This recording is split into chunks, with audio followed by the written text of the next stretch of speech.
Assalamualaikum warahmatullahi wabarakatuh.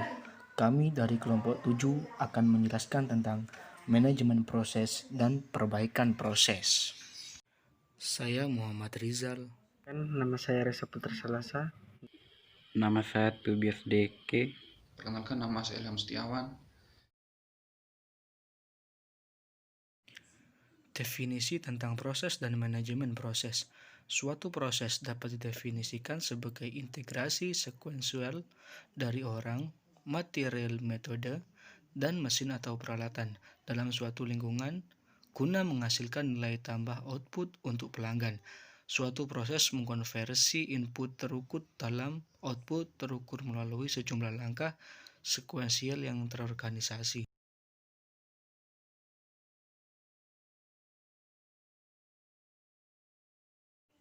Pelanggan atau customer. Pelanggan atau customer yaitu orang yang akan menggunakan output secara langsung, disebut sebagai pelanggan eksternal, atau orang yang akan menggunakan output itu sebagai input dalam proses kerja mereka, atau disebut sebagai pelanggan internal. Kelompok kerja.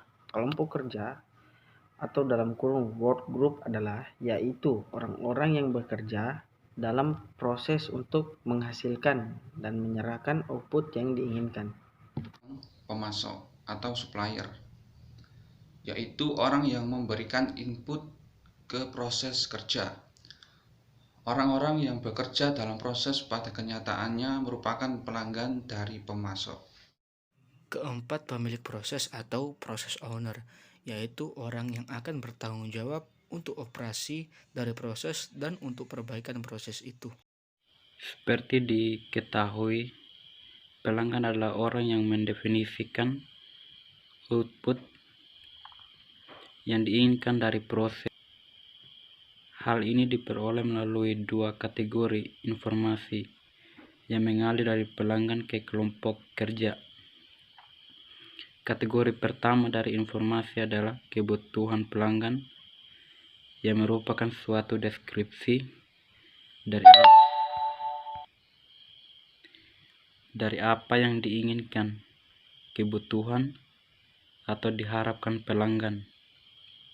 Kebutuhan pelanggan ini akan mendikte apa yang proses harus dihasilkan dan menyerahkannya.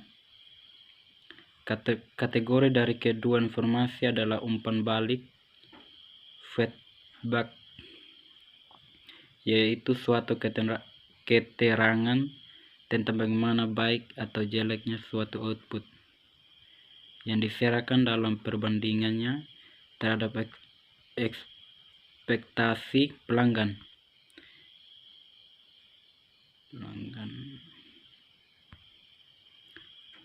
Umpan balik ini merupakan sinyal utama untuk memperbaikan proses pada operasi yang akan datang. Aliran informasi dan produk dengan pemasok kelihatan sebagai salah sesuatu cermin citra dari proses yang digunakan untuk menghubungkan kelompok kerja dengan pelanggannya. Kepemilikan atau dalam kurung ownership menegaskan tanggung jawab untuk desain, operasi, dan perbaikan dan proses. Dalam kurung planning menetapkan suatu pendekatan secara terstruktur dan terdisiplin untuk mengerti, mendefinisikan, dan mendokumentasikan semua komponen utama dalam proses dan hubungan antara komponen utama itu. 3. Pengendalian kontrol.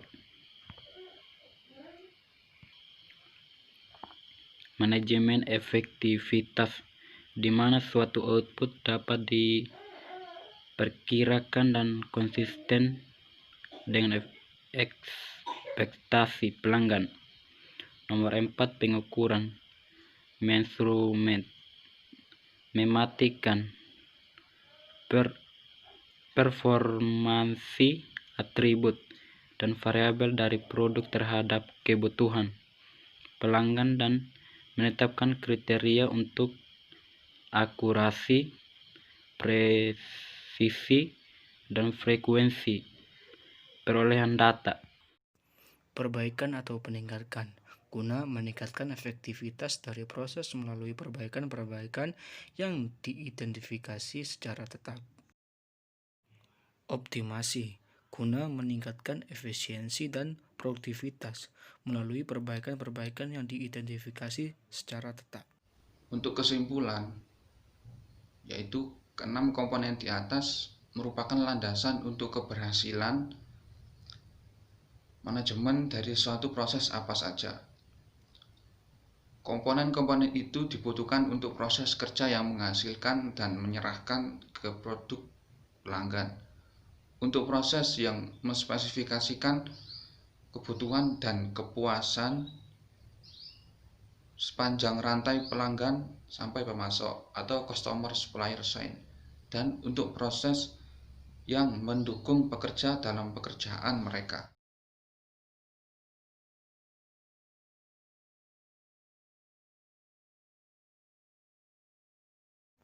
Sekian pemaparan yang bisa kami sampaikan, kurang lebihnya kami mohon maaf. Wassalamualaikum warahmatullahi wabarakatuh.